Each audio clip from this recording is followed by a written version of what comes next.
বর্ষিয়ান আইনজীবী advocate Jedi খান পান্না বলেছেন,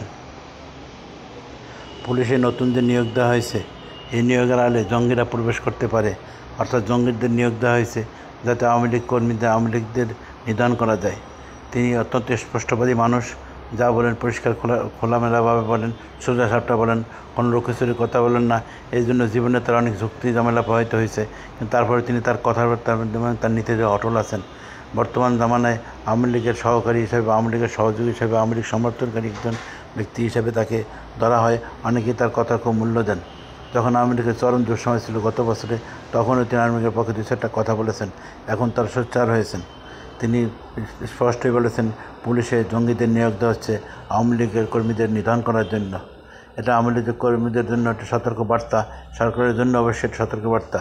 হয়তো অন টাইম পুলিশ হিসাবে সরকার একদিনের জন্য আওয়ামী লীগ নিধন করলো, তারপরে এই বিস্ফোরণে সারাটা জীবন, বছরের বছর, যুগের পর যুগ রাষ্ট্রকে জ্বালিয়ে যাবে।